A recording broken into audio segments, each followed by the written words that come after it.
지금 사도 바울이 부재 중인 것 같습니다. 로마의 감옥에 있는데 그는 빌립보교의 성도들에게 그런 말씀을 하는 거예요. 내가 떠나 있지만 너희는 무엇을 해야 되는가? 항상 주 앞에 복종해서 두렵고 떨림으로 너희들의 구원을 이루어 가야 된다. 그런 말씀이죠. 자, 종교개혁자 칼빈에 관한 그 논문으로 박사학위를 받은 친구가 있습니다. 너무 늦은 나이에 공부했기 때문에 축하하게 하면 점수를 한 적이 있습니다.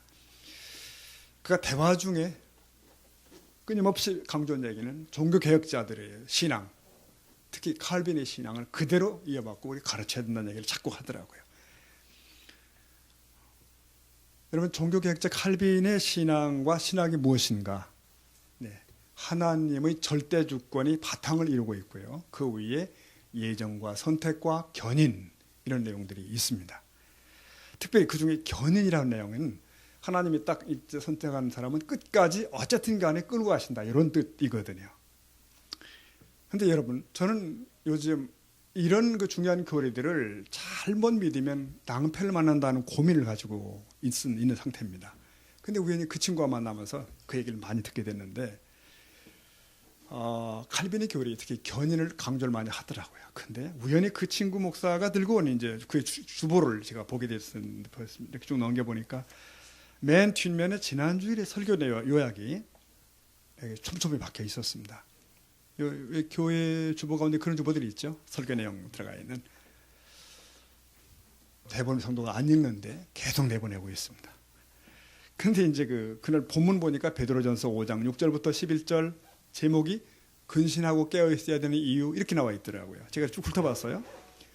1대지 영적 생활에 적이 있기 때문, 2대지 우리 믿음을 포기시키는 것이 마귀의 전략이기 때문, 3대지 우리 영적인 목표와 방향을 흐리게 하기 때문 근신해야 된다, 깨어 있어야 된다, 이런 얘기예요. 자, 그래서 제 느낌이 이겁니다. 그렇다면 이 설교의 전제가 뭐예요? 전제가 우리 신앙은 자칫하면 무너지거나 방심하면 넘어질 수 있다, 그런 내용이 깔려 있거든요. 네. 여러분, 견인이 강조가 된다면 이런 설교가 성립될 수가 없습니다. 어떻게 살아도 하나님이 끌고 가신대, 이렇게 믿어버리면 이런 설교가 필요가 없는 것이에요. 그러니까 견인을 그렇게 목 놓아 주장하는 이 학자도, 이 박사도 견인에 매달리면 안 된다는 것을 강단에서 선포하고 있는 것이에요. 지금 무슨 말하는지 아시겠죠? 그러니까 한 번 구원 받았다가 방심하면 안 된다고 하는 심각한 우려가 그의 설교에도 담겨 있는 걸 제가 보는 거예요. 칼빈주의 학자인 본인 자신도 정작 성도들에 대해서는 예정이나 견인에 의존하면 안 된다고 호소를 하고 있더라고요. 여러분, 열심히 자기 생을 지켜가야 된다, 이것이 핵심이라는 거 제가 봤습니다. 여러분, 당연합니다. 그게 진리입니다. 막연히 믿고 있는 구원의 확신, 그리고 예정애의 맹종, 이런 것들이 가질 수 있는 함정에 빠져서는 안 되는 것입니다. 이 시대의 모든 성도에게는 그래서 끊임없는 경고성 설교가 필요하다고 저는 생각합니다. 왜요? 그것이 성경이니까. 교회를 드나드는 경력이 길은 사람들, 특히 저같이 모태신앙이라든가 이렇게 출발되는 분들은, 이들은 눈여겨볼 대목입니다. 안심할 수 없는 구원이라는 전제예요. 그런 면에서 오늘 제목은 이것입니다. 여러분의 구원은 안녕합니까? 요즘 여러분 마트에 가시면 그 물건을 싸게 파는 코너들을 볼 수 있습니다. 대개 하나에 껴 파는 1+1 코너잖아요. 아주 싸게 물건을 구입할 수가 있습니다. 처음 들은 분은 없죠? 다 아시는 분이죠. 근데 우리 시대에 더 싸게 취급되는 품목이 있습니다. 뭘까요? 기독교의 구원입니다. 한 사람이 교회에 등록하면 그것만으로도 마치 확인증을 주는 것 같은 분위기. 네. 혹은 또 정기적으로 교회에 출석하면 당신은 성도이시고 교회 집사이시고 그렇다, 이렇게 인정하는 그런 분위기. 초대교회에서는 그렇지 않았습니다. 여러분, 전혀 그렇지 않았습니다. 이 유대인이라고 하는 강력한 선민 의식에 잡힌 그 집단에서 예수를 믿으려 빠져나온다고 하는 것은 심각한 모험이었어요. 또한 유독 기독교만 박해했던 로마치아에서 이 세례를 받는다고 하는 것은 모든 것을 잃을 수도 있는 일이었습니다. 굉장히 위험한 일이었어요. 그러므로 그 당시에는 이런 구절들이 그냥 말해도 정확한 것입니다. 누구든지 주의 이름을 부르는 자는 구원 받는다는 것이에요. 받으리라. 사도행전 2장 21절의 말씀처럼. 맞아요. 그런데 21세기 한국이라는 상황에서는 어떨까요? 이 말씀 그대로 적용하면 안 맞을 확률이 높아집니다. 왜? 누구나 예수 이름을 부를 수 있고 누구나 믿는다고 말하는 세상이기 때문에 그래요. 서양 기독교 현실에서는 더 할 수도 있죠. 전에 군대에서의 기억인데요. 기독교와 천주교와 불교가 이제 포교 경쟁을 하지 않습니까? 병사들이 주일날 예배드리러 오면 교회에서는 초코파이를 준다. 근데 보니까 성당에서는 초코파이와 우유를 주기 시작했어요. 근데 그 다음 주에 가만히 보니까 이 법당에서는 초코파이와 우유와 뽀빠이를 주는 거예요. 이런 식으로 막 달라지는 거예요. 근데 이상한 사실은 우리 교회에서는 보통 전도하고 예배하면 이제 그 예배하다가 봄과 가을로 세례를 하잖아요. 세례의식을. 근데 법당에 갔다 온 녀석들이 말하기를 한 번만 법당에 나오면 바로 팔목에 수계를 준다. 불교 의식이죠. 저는 이제 거룩하신 부처께 구의 하나이다. 이런 뜻이래요. 도장 찍어 놓는 것 같은. 이 전략적으로 저러는 게 아닌가 생각도 들었는데, 자, 오늘날도 교회가 어쩌면 자주 세례를 베푸는 것도 괜찮지 않겠는 생각을 합니다. 그러나 분명한 것은 그저 교회에 등록했다거나 세례의식을 행했다고 해서 그가 영적으로도 하나님의 자녀인가 하는 것은 다른 문제일 수 있습니다. 이해되시죠? 네. 어떤 이들은 그저 한 번 회개하고 예수님을 믿으면 된다. 그냥 한 번 거듭나면 영원히 나는 구원받는 사람이야 라는 의식이 너무 강해져 버렸어요. 그래서 그 후로는 회개도 없고 진전도 없고 영적인 성장도 없는 것이에요. 자기 계산대로 살아갑니다. 여러분, 천국은 얄팍한 인간의 머리나 상술로 갈 수 있는 그런 곳이 아님을 믿음의 사람들은 다 알고 있습니다. 오늘 본문을 보시면 사도 바울은 이렇게 당부하죠. 그러므로 내 사랑하는 자들아, 성도들아, 너희가 나 있을 때뿐만 아니라 더욱 지금 나 없을 때에도 항상 복종하여. 다 같이 읽어봅시다. 두렵고 떨림으로 너희 구원을 이루라. 여기서 두렵고 떨림이라는 말이 뭘까? 이런 표현이 쓰이는 구절들이 곳곳에 있는데, 특히 욥기를 읽다 보면 침묵하시는 하나님이 등장하시죠. 욥이 무지를 지적하시기 시작합니다. 그러자 드디어 욥이 스스로 티끌과 죄 가운데서 회개를 시작해요. 여러분, 욥은 의인입니다. 의인이라 불리던 사람인데 그럼에도 그에게 그 부분이 남아있는 거예요. 사람은 죄를 찾지 못할지라도 하나님 보시기엔 죄인이거든요. 그가 심한 재난 가운데서 영의 눈을 뜨고 이렇게 고백합니다. 42장 5절 보니까 내가 죽게 대하여 귀로만 듣기만 했사오나 이제는 눈으로 주를 배움나이다. 6절 봅니다. 같이. 그러므로 내가 스스로 거두어드리고 티끌과 재 가운데서 회개하나이다. 욥의 결론은 티끌과 재 가운데 회개하는 것이었어요. 인간은 자신을 볼 수 있는 안목이나 영적인 죄의식이 없는 존재입니다. 그렇기 때문에 스스로 자만하거나 안일함에 빠질 확률이 높은 거예요. 하지만 하나님과 동행하는 사람은 분별력과 영적 상태를 점검할 수 있는 믿음의 눈을 갖습니다. 그걸 갖게 돼요. 사랑하는 성도 여러분, 신앙의 양심이 우리 안에 살아있다면, 내 안에 하나님의 영이 함께 동행하는 사람이라면 매 순간, 그래서 본문에 따르면 두렵고 떨림이 있는데 이것이 자연스럽고 당연한 일이라는 거예요. 그런데 그와 동시에 성령 안에서의 자유, 영적 자유가 있습니다만은, 여러분, 예수 안에라는 이 말의 참 뜻은 요한복음 15장 읽다 보면 알 수 있죠. 이 주님께서 포도나무 비유를 말씀하시면서 너희는 내 안에 거하라, 나도 너희 안에 거하리라, 이런 표현을 하신 적이 있습니다. 여러분, 이걸 기억하셔야 됩니다. 구원의 문제, 이것은 가장 치열한 전쟁입니다. 결코 안주할 수 없는 사단과 육체와의 전쟁이라 말할 수 있습니다. 그래서 로마서 8장 13절을 보니까 보세요. 너희가 육신대로 살면 반드시 죽을 것이로되. 너희는 여기서 성도들입니다. 육신은 무엇입니까? 육체라고 불리기도 하고 옛 본성이라 불리기도 합니다. 그 본성과 욕망을 따라가면 누구라도 멸망한다는 거예요. 죄에게 패배하면 실패할 수 있는 전투, 이것이 바로 구원의 여정입니다. 히브리 10장 26절 말씀 보면은 더욱 두려운 말씀이 있어요. 우리가 진리를 아는 지식을 받은 후에, 같이 보십시다. 짐짓 죄를 범한 적 다시 속지 않은 제사가 없고, 여기서 짐짓 죄를 범한다는 말이 무슨 말인가? 현재 분사형으로 쓰여졌던 것이고 이것은 계속적으로 범죄하는 상태를 말하는 것입니다. 계속적인 범죄를 반복해요. 그리스도를 통해 드려진 희생제사의 단번에 효력을 거부하는 거죠. 그리고 계속적으로 범죄하는 자는 더 이상 속죄할 수 있는 제사가 없습니다. 그분의 제사가 영단번의 제사니까. 그런 자는 의도적이며 자발적으로 배교하고 있는 상태이고 유일한 구원의 방법인 그리스도의 속죄 사역을 거부하는 것이라 볼 수 있습니다. 그들에 대한 경고예요. 히브리서는 그래서 1세기에 배교에 직면한 성도들에 대한 경고입니다. 이때 이제 용서받지 못하는 죄라는 말이 이때 등장할 수 있죠. 근데 이게 다 믿는 자들의 세계에서 벌어진 일입니다. 네, 오직 그리스도 안에 거하는 것만이 방법입니다. 유일한 방법. 요한 15장 6절 보면은 예수님 말씀하시기를 사람이 내 안에 거하지 않으면 어떻게 된다고요? 가지처럼 밖에 버려 말라진다 말씀하십니다. 영적 생명이 단절.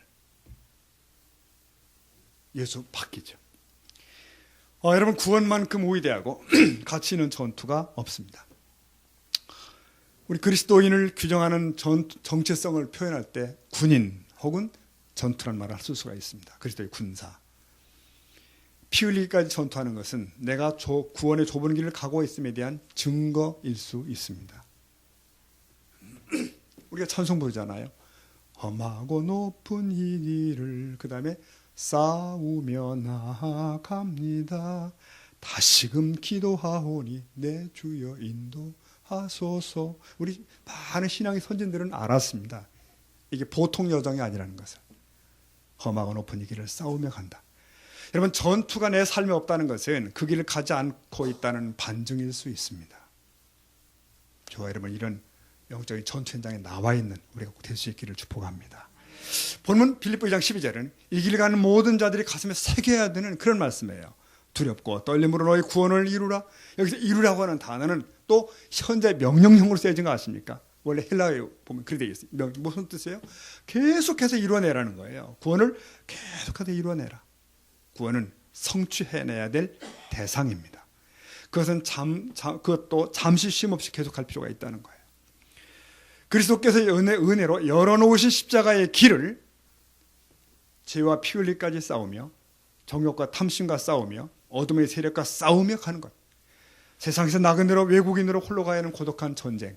이거가 기독도만 가는 것이 아니라 철로역정에 우리도 그렇다는 것입니다. 이 구절을 원문 그대로 직역하면 이렇게 되어 있는 거예요. 너의 자신의 그 구원을 두렵고 떨림으로 이루어내라. 한글 성경에 빠져 있는 부분이죠. 너의 자신의 그 구원을. 이것은 구원의 상당 부분 책임을 우리 앞에 남겨두시는 두려운 말씀이에요. 여러분 구원의 문은 그리스도께서 열어놓으셨습니다. 여러분 믿으시죠? 이게 사실입니다. 이 위대한 일이에요. 그러기에 구원은 하나님의 구원이라 부를 수도 있습니다. 그러나 그것은 구원의 시작을 의미합니다. 구원의 과정은요 무엇인가? 열어놓으신 그 위대한 길을 우리가 성령님을 의지해서 믿음으로 싸우며 해내야 되는 것입니다. 그래서 이 구절은 너의 자신의 구원이라고 표현하는 것입니다. 너의 자신의 구원, 너의 구원. 세상에서 가장 소중한 것이 나의 구원입니다. 아멘이죠 여러분? 나의 구원. 보세요 여러분, 의식주의 문제도 우리 앞에 있고 가족의 문제들도 있고 직장의 문제들도 있습니다. 이 모든 문제들을 다 합친 것보다 어쩌면 더 큰 것이고 이 구원의 문제는 나의 생사의 문제일 수 있고 영원과 이어지는 것입니다. 가장 가치 있는 전투며 결코 져서는 안 될 전투가 이것입니다. 우리는 매일 치르는 격전에서 승리하게 어떻게 될 것인가. 에베소를 읽다 보니까 전투복을 입어야 될 것을 얘기하고 있습니다. 에베소 6장 10절에 이렇게 되어 있습니다. 끝으로 너희가 주 안에서와 그 힘의 능력으로 강건해지고 11절에 마귀의 간계를 능히 대적하기 위해 보세요. 하나님의 전신 갑주를 입으라. 왜? 12절 다 같이 우리의 씨름은 혈과 육을 상대하는 것이 아니요 통치자들과 권세들과 이 어둠의 세상 주관자들과 하늘에 있는 악의 영들을 상대함이라. 우린 단순하게 생존 경쟁하고 있는 줄 알았는데 그게 아니고 심각한 영적 전쟁의 자리에 나와 있다는 것이에요. 그래서 하나님의 전신갑주 입지 않으면 안 된다는 것입니다. 이것을 벗으란 말이 없는 거 보니까 우린 다 5분 대기조 같습니다. 군대 갔다 온 분들은 5분 대기조 의무를 아시죠? 5분 안에 출동해야 되니까 5분 대기조인데 완전 군장하고 잡니다. 군화도 벗지 않습니다. 총도 옆에 놓습니다. 바로 튀어나가야 되니까 이게 5분 대기조인데 하나님의 전신갑주를 입으라 이 말씀은 거기에 해당되는 것 같습니다. 진정 구원의 격전을 치러내는 그리스도인들에게는 이러한 정신이 이미 있었습니다. 전부터. 그렇게 이 구원을 이뤄내야 했던 거예요. 두렵고 떨림이란 말을 다시 설명해 보겠습니다. 두렵고 떨림. 이 앞에 나오는 두려움, 두렵고 이 부분은 내적인 근심과 내적인 떨림을 주로 의미한다고 합니다. 그러면 뒤는 뭔가? 이 뒤에 나오는 떨림은 외적인 떨림을 표현해요. 즉 앞이가 앞의 두려움이 존재적인 각성이라고 한다면 이쪽은 모든 일상에서 표현되는 그런 것입니다. 그러니까 하나님의 존재와 권능과 위엄과 그 앞에 나약한 존재로서 한 인간인 우리는 압도되어 두려움을 갖는다. 그런 뜻이라면 이제는 모든 일상에서 말하고 생각하고 행하고 결정하는 모든 과정 가운데서 하나님 앞에 서 있다. 하나님 앞에 떠온다. 그런 의도입니다. 두렵고 떨림. 안팎으로. 바로 이것이 너희 구원을 이루어가는 사람들에게 있어 있는 공통적인 영적인 자각이에요. 영적 정체성이에요. 구원의 길을 가는 사람들은 그래서 매일 두려워하며 떱니다. 모든 일 앞에 두려워하며 떱니다. 그래서 구원을 성취해 가요. 사도 바울은 그런 자기 모습을 가리켜서 근신한다고 그랬습니다. 나는 근신하고 있다. 이 두려움은 경외와 경건에서 나온 두려움이에요. 이 두려움은 인간이 하나님 앞에서 두려워하는 그 경외심으로 하는 그런 두려움으로 다르게 표현하면 사랑으로 경건함으로 떠는 그런 두려움을 나타내는 것입니다. 그래요. 우리가 두려웠다는 것은 막연한 공포가 아닙니다. 이것은 사랑 때문이며 구원을 이뤄내야 할 거룩한 숙제 때문이에요. 하나님의 권능과 위엄 앞에서 경외심으로 떱니다. 그러므로 함부로 말을 하지 않지요. 네, 함부로 행동하지 않습니다. 때로 그 자리에 빠졌다고 다시 돌이킵니다. 두려움은 떨수록 하나님께 더욱 가까이 가게 되며 떨수록 더욱더 경건해집니다. 경건한 두려움은 반드시 우리 성도들의 삶에 있어야 되는 항목입니다. 믿으십니까 여러분? 자, 그래야 됩니다. 근데 보세요. 자, 현실로 돌아와서 요즘 또 우리나라가 얼마나 시끄럽습니까? 네, 한 사람의 자살과 그가 남긴 이제 메모장 일파만파를 만들어내고 있습니다. 자꾸 말하고 싶진 않지만 그의 장례식을 비춘 영상을 보면은 십자가에 들려나가는 십자가 덮여 있는 관이 들려나가는 장면들이 나오고 조문대에 놓인 명펜에 십자가가 붙어 있고 그랬습니다. 이게 너무 괴로운 거예요. 얼마나 사람들이 교회를 비난할까? 교인이 자살했대, 교회 뭐가 부정했대 이렇게 말할까 했는데 뜻밖의 제가 볼 때는 그걸 걸고 욕하는 사람이 별로 잘 안 보이더라고요. 왜 그럴까요? 이미 그런 기준을 내려놓은 거 아닌가 싶어져요. 욕할 가치도 없어. 그런 거 아닐까? 저들이나 우리나 다른 게 원래 없었는데 얘기할 것도 없지 이런 거 아닐까 싶은 근심이 드는 겁니다. 그런데 며칠 전에 여러분 또 뭐예요? 보이스피싱 목사라는 것이 있었다고 또 여러분 들었을 겁니다. 전남 한 교회의 50대의 목사가 중국의 한 보이스피싱 조직에 자기 통장을 빌려줘서 얼마씩을 챙겼다 이런 내용 같아요. 그래서 제가 기사를 좀 들어가 봤는데 이런 기사가 있더라고요. 보니까 한 기사에 180만 원 남짓한 월급으로 가족들을 부양하기 힘들었고 늘 생활고에 시달려 했다. 그러면서 경찰 관계자는 말하기를 신도들을 올바른 길로 인도해야 할 교회 목사가 개인적 채무에 시달리자 순간적 유혹에 넘어가 범행을 저지른 것으로 보인다. 이런 평가까지 나와 있는 상태입니다. 많이 참담하죠, 여러분. 네. 아무리 굶어도 어찌 그런 자리에 들어갔을까, 목사가. 그럼 결국은 여러분, 우린 이렇게 말할 수 있습니다. 역시 우리 한국 교회는 갈 때까지 가고 있다. 교인이건 목사이건 무차별로 사회 악에 노출되어 있고 끼어드는 현실이라는 거예요. 그렇다면 지금 이 현실에서 우리 한국 성도들의 한국 교회의 정체성은 뭘까? 한 저명한 신학자가 그 고민을 하다가 이런 말을 했습니다. 현재 한국 교회의 부패의 원인은 잘못된 구원관에 있다. 그래서요. 그러니까 악을 행하면서도 나는 천국은 간다고 믿고 있는 거예요. 교회에서 도저히 있을 수 없는 몹쓸 짓을 하면서도 자기는 천당 간다고 믿는 신앙 양심이 없는 상태에 그냥 들어가는 거예요. 이 이상한 구원관 때문에. 그러면서 특히 그는 구원관에서 이신칭의를 핵심으로 끄집어들였는데 이게 뭐냐, 믿기만 하면 구원받는다, 그 뜻 아닙니까? 요게 잘못 이해되면서 가짜 복음이 되었고 부패의 원인이 되었다라고 설명을 하는 것입니다. 그러면서 말하기를 한국 교회는 교인들에게 믿으면 무조건 구원받는다고 강조했다. 이는 행위 없는 믿음을 갖게 했다. 많은 기독교인들이 사기를 치거나 탈세해도 예수를 믿기만 하면 구원받을 수 있다고 생각한다. 아니야, 우리 그렇게 말할 수 없어요, 여러분. 맞는 말인 것 같아요. 또 계속 말하기를 가벼운 구원론은 사실상 구원파와 다를 바가 없다. 행위 없이 믿음만으로 구원받거나 한 번 받은 구원은 바뀌지 않는다고 하여 교인들의 신앙생활이 한없이 느슨해졌다라고까지 지적을 합니다. 그가 말하는 대안이 무엇인가? 대안을 이렇게 말합니다. 바울이 말하는 칭의가 무엇인가? 종말까지 하나님 나라의 백성으로서 하나님 나라의 법을 지키며 사는 것이다. 그것은 예수님이 가르친 산상수훈을 행하는 것이다. 바울이 말한 칭의의 원래의 의미는 산상수훈의 가르침을 따르는 것이며 이것이 한국교회를 개혁하는 길이다. 산상수훈에 등장하는 팔복은 하나님 나라 백성의 품성이고 세상의 소금과 빛은 그 정체성이다. 이랬습니다. 많이 공감되는 내용이 거기에 담겨 있습니다. 구원관의 잘못이 부패와 방종을 불러오고 있다고 하는 거. 그 구원관이 뿌리라면 부패와 방종은 열매가 된 것이죠. 여러분, 믿음으로 구원받는다는 말은 맞습니다. 믿음으로 구원을 받습니다. 그러나 이것만큼 잘못 사용되는 말도 없어요. 여기서 믿음을 그냥 알고 받아들임 정도로 해석한다고요, 다. 믿음이란 알고 받아들임으로 시작하지만 거기서 끝나는 것이 아닙니다. 알고 받아들임에서 시작해서 출발해서 자아가 죽어 열매를 맺어 하나님의 사람으로 전 품성적인 변화를 이루어냅니다. 마침내 열매를 맺는 결과까지를 포함하는 전 구원적인 단어가 이게 믿음이라고요. 절대 오해하면 안 됩니다. 우리는 구원을 완성한 것이 아닙니다. 시작했고 완성을 향해 가고 있는 것입니다. 여러분 믿으십니까?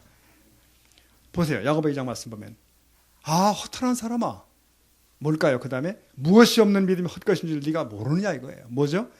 행함입니다. 행함이 없는 믿음이 헛것인 줄을 알고자 하느냐. 이 구절에 따르면 명백하게 행함이 없으면 결코 구원받는 믿음이 아니라는 것입니다. 다른 설명이 붙일 필요도 없는 단어죠. 구절이죠. 행함은 구원을 시작한 사람들에게 반드시 맺혀야 되는 완성으로서의 열매라는 것입니다.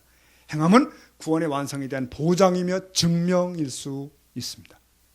네, 그렇다면 행함이란 무엇을 의미하는 것인가 생각해보면 2장 17절 말씀 보십시오. 야고보서 이와 같이 행함이 없는 믿음은 그 자체가 죽었다. 네. 여기서 행함이라는 그 사용된 단어가 원래 이제 엘가라는 단어에서 나옵니다. 이 행함이 엘가인데 이게 무슨 뜻이냐면 있는 것이 밖으로 드러나는 것, 그겁니다. 실질적인 증거, 이게 엘가예요. 그러니까 여기서 말하는 믿음, 그 엘가는 변화된 내면에서 밖으로 나오는 행동을 말하는 것입니다. 이것과 다른 것이 표리부동이라는 거 있죠. 우리는 속과 겉이 다른 행동을 표리부동이라고 부릅니다. 가면을 쓸 채 위장에서 선한 행동을 할 수가 있다는 그런 의미에서 표리부동. 하나님은 우리의 심령과 폐부를 감찰하신 분이기 때문에 우리의 안고 일어섬을 아십니다. 진정한 행함과 그의 믿음의 뿌리를 보신다고요. 우리가 예수님을 영접하여 내면의 변화를 이루어서 외적인 행동으로 나타내는 이 엘가가 그게 없다면 그 믿음은 자기를 구원하지 못하는 믿음이래요. 그 자체가 죽은 것이고 또 헛것이랍니다. 야고보 말씀 하나 더 보시겠습니까? 22절. 내가 보거니와 믿음이 그의 행함과 함께 일하고 함께 역사하고 그 다음 행함으로 믿음이 온전하게 되고, 네, 행함과 믿음과 행함이 딱 붙어있는 상태죠. 이 구절을 직역하면 이렇게 됩니다. 당신도 아다시피 믿음은 그의 행위와 함께 증명되고 또 그 행위로부터 믿음은 마지막에 이르게 된다. 이렇게 되는 것입니다. 즉 시작된 구원은 행위로 입증되며 입증된 믿음이야만 마지막으로 주님 나라에 들어갈 수가 있다. 이런 뜻이라니까요. 여러분 깊이 생각할 필요가 있습니다. 그래서 신앙 안에서의 변화된 언행은 그의 믿음의 실체를 드러내는 것입니다. 그리고 믿음의 진보를 보여주는 것이에요. 내가 타고난 그대로의 못된 성질이다 할지라도 그대로 가지고 성까지 갈 수는 없는 거죠. 비틀어진 심보 그대로 가지고는 절대로 승부를 걸 수 없습니다. 주님 앞에서. 그래서 우리 날마다 죽어야 돼요. 그죠? 날마다 죽는 것입니다. 뭐 별거 있어, 신앙이란 이런 거야 그러면서 이 정도 하면 돼, 그렇게 자기가 정해놓은 틀대로 살다가는 지옥 가기 십상이라니까요. 여러분, 내 고집 하나님도 못 고쳐? 그럼 망하는 것입니다. 네. 사랑하는 성도 여러분, 온 천하를 얻고도 내 목숨을 구하지 못하면 무슨 가치가 있겠는가? 온 세상을 누리고도 내 영혼을 얻지 못하면 무슨 의미가 있겠는가? 그래서 제가 요즘 조심스레 결론처럼 생각하는 것이 있습니다. 뭐냐면 적어도 우리의 구원의 문제에 대해서는 확신도 좋지만 확신보다는 차라리 두려움 쪽을 선택하는 게 낫겠다는 거예요. 성경은 양쪽을 다 말합니다. 확신을 가지고 살아라. 하지만 여러분, 이쪽에서는 두려움을 가지고 정진하라 그럽니다. 후자가 훨씬 안전합니다. 왜요? 이 시대는 거짓 확신의 시대입니다. 전체적으로 영적인 하향 평준화가 이미 이루어진 상태예요. 그러니까 이런 겁니다. 둘러보다가 그래, 저 교인을 봐도 나보다 경건하지 않네? 이 생각이 들고, 또 저 성도를 봐도 나보다 더 기도하는 것 같지 않아? 또 저 집사를 봐도 나보다 교회 생활 더 성실하지 않지 뭐. 나도 이만하면 괜찮다. 그런 생각. 최소한 천국에는 들어간다는 그런 생각. 이게 바로 착각입니다. 그리고 거짓 확신입니다. 거짓 확신은 우리에게 자만을 주고, 자만은 안위를 가져오고, 안위는 영적인 잠을 가져옵니다. 그리고 망하는 거예요.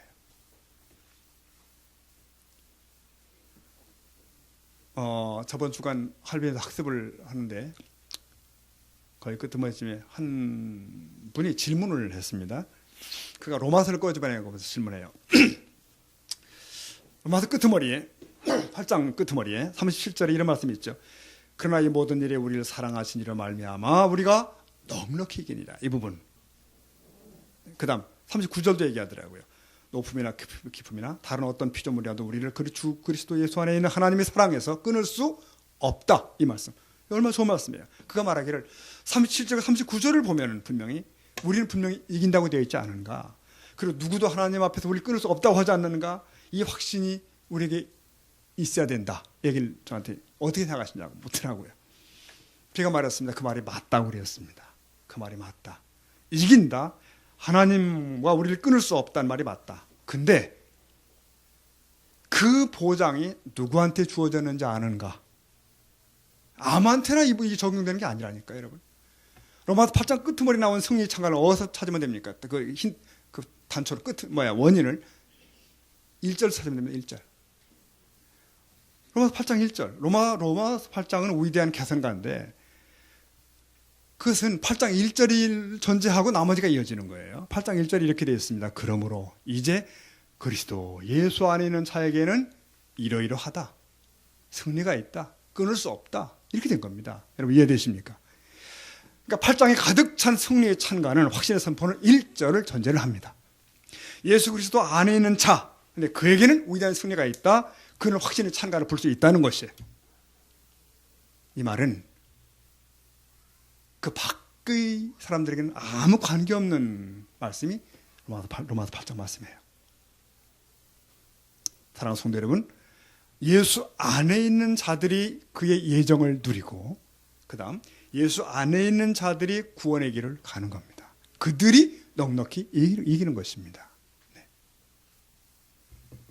그렇다면 그래서 예수 안에 있는 자는 또 누구냐 한번 생각해 보십시다. 우리가 알지만 다시 그래서 예수 안에 있는 자가 누구예요?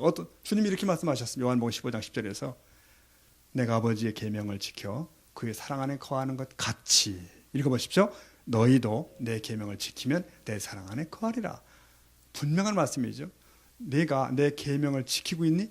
네가 내 안에 있구나. 이렇게 보신다는 거예요. 예수님 말씀을 지키는 자, 즉 순종하는 사람이 그리스도 예수 안에 있는 사람이에요. 그런 사람에게 정죄함이 없다는 말씀이에요. 로마서 말씀은. 그런 사람에게 넉넉히 이긴다는 말씀이 로마서 8장이에요. 단순히 성경 지식 쌓고 지적인 동의나 하고 그것으로 끝나는 것이 아니라는 것입니다. 또는 마음으로만 나는 주님을 사랑해. 그것도 아닌 거예요. 사도 바울은 예수님의 요구를 정확히 간파한 사람입니다. 그래서 사도 바울은 예수님께서 하신 말씀에 순종하기 위해 자신의 감정과 생각과 가치관들을 다 내려놨던 사람이에요. 날마다 주의 말씀 앞에 굴복했던 사람입니다. 그래서 그는 이렇게 고백합니다. 고전 55장 31절 보면은 형제들이여 내가 그리스도 예수 우리 주 안에서 가진 바 너희에 대한 나의 자랑을 두고 확신하며 담대히 말할 수 있는 게 뭐예요? 나는 날마다 죽노라 그랬습니다. 그것 때문에 사도 바울이 다른 승리를 외치는 겁니다. 기독교 역사상 가장 위대한 선배인 사도 바울, 그도 그리스도 예수 안에서 확신을 갖고 있습니다. 그도 예수님의 말씀 앞에 굴복되기 위해 날마다 자신의 십자가에 못 박았습니다. 자신의 욕구와 욕망을 제거했던 뜻이죠. 그래요. 오늘 우리 또한 날마다 우리의 생각과 감정과 가치관 등을 십자가에 못 박으며 예수님의 말씀에 굴복되어야 될 줄 믿습니다. 두렵고 떨림으로 그 길을 가기 때문에, 내가 그리스도 예수 안에 있기 때문에. 근데 오늘날 많은 사람들이 이렇게 말하기도 합니다. 나중에 서서히 형편이 되고 나아지면 그때 잘 믿어야지. 신앙생활도 교회 생활도 제대로 해볼 거야. 그때가 되면. 그러나 여러분, 오늘 지금 당장 그 출발이 이루어지지 않는다면 한 번뿐인 이 땅의 삶에서 나중이란 원래 없는 것입니다. 나중이란 말은 본래 없는 것이에요. 예수님께서 하신 말씀에 끝까지 굴복되지 않으면 예수님 안에 거하는 사람은 아닙니다. 성도 여러분, 부단히 인내하며 예수님 말씀에 순종하여 예수님 안에 거하는 저와 여러분 될 수 있기를 바랍니다. 두렵고 떨림으로 이 거룩한 과제의 길을 가기 때문에 그래요. 말씀 매듭하겠습니다. 지난 주간 이제 현지에서 목요일까지 학습을 마치고요. 금요일 날 오전 잠깐 쉬었는데 금요일 저녁에는 또 그 대상 중에 가장 가까운 한 교회에 금요일 집회를 좀 오셔야 된다고 해서 갔습니다. 전형적 가정교회예요. 아파트 안에 이렇게 예배처를 마련해 놓고 이제 이렇게 예배를 드리는데 소박하죠.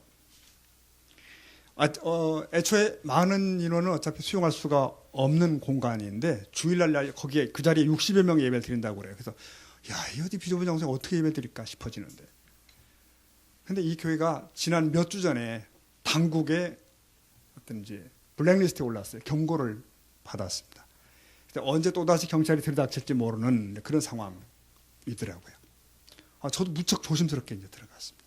뒷문으로 이렇게 저쪽 돌아가지고 정문에는 그 지키는 사람들이 있으니까. 성도들은 큰 소리로 기도도 할 수 없고 찬송가는 아예 부를 수가 없는 그런 상태이더라고요. 그럼에도 저녁에 약 한 30여 명 가까이 이렇게 모이셨는데 아기들을 데리고 온 젊은 부모, 엄마 아빠들도 제법 껴 있더라고요.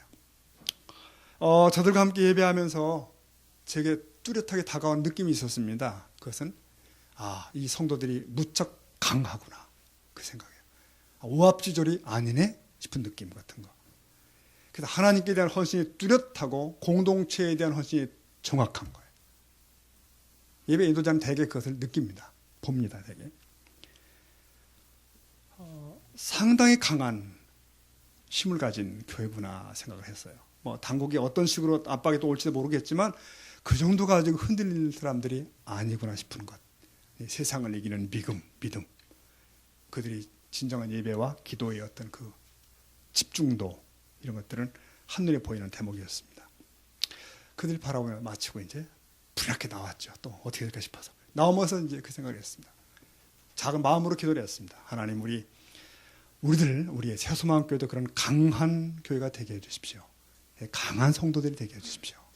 그러면 좋겠다. 그리고 한국교회, 특히 우리 한국교회가 그런 강한 성도들, 또 강한 교회를 회복되게 해주십시오. 그런 마음을 가지고 왔습니다. 우리 하나님께서 우리의 그런 은혜를 베풀어 주시기를 원합니다. 기도하겠습니다.